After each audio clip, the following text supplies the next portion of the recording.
Back in 2015, Apple announced something they thought would fundamentally change how we use our phones. They called it 3D Touch, and they weren't shy about their ambitions for it. Apple wasn't positioning this as just another nice-to-have feature. They were comparing it to multi-touch, to the thing that made the original iPhone work, positioning it as a whole new way of interacting with your iPhone. For a while, it genuinely seemed like they might be onto something. People who got their hands on the iPhone 6s started discovering these hidden shortcuts, these quick actions that made their phones feel faster, more intuitive. Tech reviewers were calling it clever. Some even said it was genius. But then, almost as quietly as it had arrived, 3D Touch disappeared. No big announcement, no nothing, just gone. Apple quietly killed it off.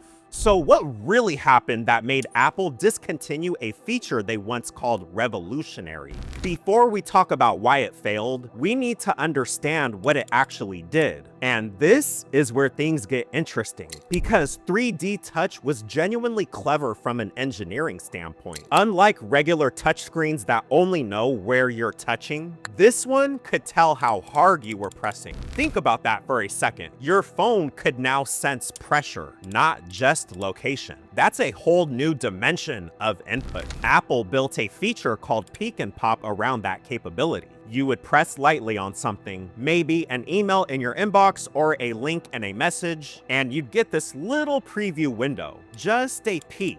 But press harder and boom, you'd pop all the way into it. You could also press firmly on the keyboard and suddenly your whole keyboard would turn into a trackpad, letting you move your cursor around precisely. Or you could press on app icons right from your home screen and get these quick shortcuts without ever opening the app. And here's the thing that's really easy to miss if you've never really used it. 3D Touch was fast. No, like really fast. Once you got the hang of it, you could navigate your phone in ways that felt almost effortless. It was precise in a way that other shortcuts weren't. But that speed, that precision, it came with a price. And that price was ultimately what killed it. When Apple launched 3D Touch, they had this vision playing out in their heads. They imagined people would discover it naturally, the way we all figured out pinch to zoom without anyone really teaching us. They thought developers would go crazy with it, building all these creative implementations. They believed it would become second nature within a year or two, just part of how everyone used their iPhone. And you know what? That's not an unreasonable assumption. Apple had done this before. Multi-touch gestures didn't need instruction manuals. You saw something on your screen, your brain understood you could touch it, and you just did. But there was a fundamental difference. Multi-touch worked because it was visible. You could see buttons that looked like they wanted to be tapped. Gestures had visual cues that hinted at what you could do. But 3D Touch had none of that. There was nothing on your screen indicating that pressing harder would do anything different than pressing normally. No icon, no effect, no hint at all. It was completely invisible. And that invisibility became its undoing. Because most of us don't experiment with our phones that way. We don't randomly try pressing harder to see what happens. This is really where the whole thing started falling apart. And it's kind of heartbreaking when you actually think about it. Apple had built this genuinely powerful interaction method, poured all this engineering effort into it, and then they essentially hid it from the 90% of their users. Unless someone specifically told you, hey, did you know if you press harder on your screen, something different happens? You probably never discovered it, right? And even worse, if you did discover it once, there wasn't anything consistently reminding you to keep using it. No visual reinforcement, no feedback that made you think, oh, this is a thing I should remember. In interface design, that's basically a death sentence. Touch interfaces work because they show you what's possible through visual cues and feedback. And 3D Touch was completely opposite of this principle. It required you to just know, to remember, to keep that knowledge active in your mind every time you used your phone. And features that require that kind of cognitive overhead, they just don't survive. But then Apple ran into an even bigger problem. And this one was partly on their own making. Not every iPhone had 3D Touch. The 6S had it, the 6S Plus had it, but the SE didn't. Later, the 10R wouldn't have it either. But all of them had similar looking interfaces, so you might long press something on one phone and get a menu, and then try the same thing on another iPhone and get nothing, or something completely different. This kind of created chaos for developers, as you could imagine. Imagine you're building an app and you want to use 3D Touch for quick actions. That sounds great, except now you have to design two completely different interaction patterns. One for phones with 3D Touch and another for phones without it. Even worse, Apple started using long press gestures for similar functions on non-3D Touch devices. So you'd press and hold something on your SE and you'd get a menu. But on your 6S, that same gesture might do nothing because the phone was waiting for pressure, not duration.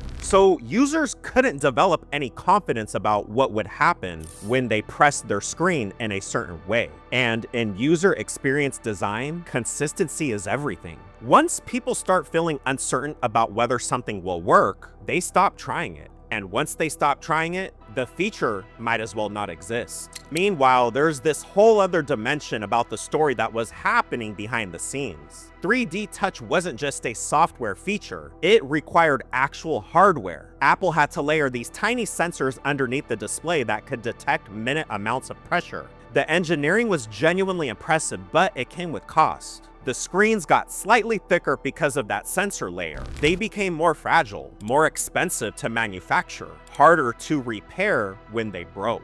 Battery optimization got more complex because now you had another system drawing power. Now look, none of these problems would have killed 3D Touch on their own. Apple's built plenty of complex, expensive features that they kept around because users loved them. But when you're dealing with all these engineering challenges and the feature adoption is low and users are confused about when it works and developers are frustrated, suddenly the cost-benefit analysis starts looking really bad. Apple doesn't cancel features because they're technically difficult. They cancel features that don't scale cleanly across their ecosystem and that don't provide clear value to the majority of users. So sometime around 2018, Apple made a decision. Rather than trying to fix 3D Touch's problems, they simply replaced it with something simpler. They introduced Haptic Touch, which doesn't use pressure sensitivity at all. It's just a long press coupled with a little vibration to give you feedback.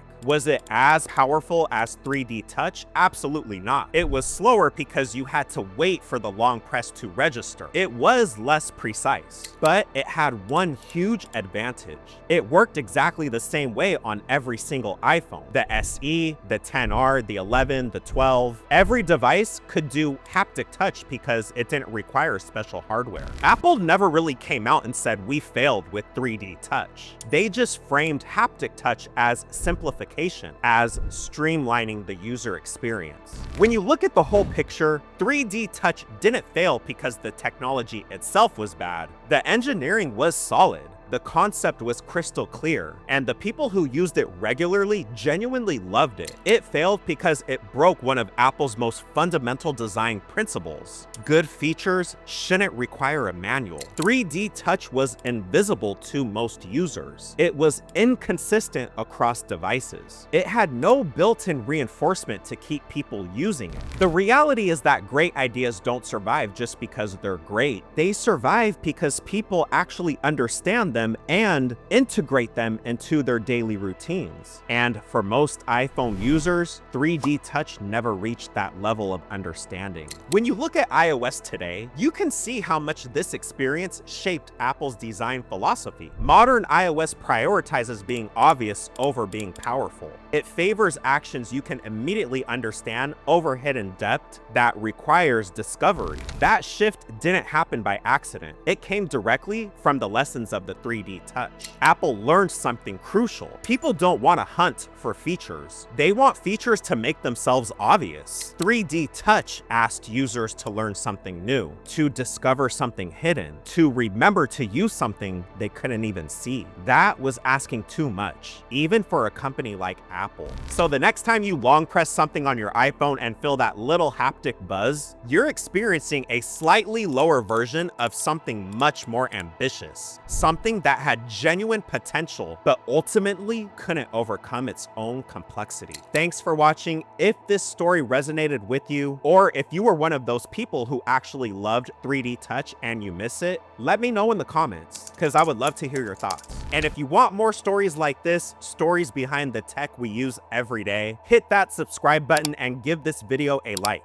It really helps me keep making videos like this. All right, thanks for watching, and I'll see you in the next video.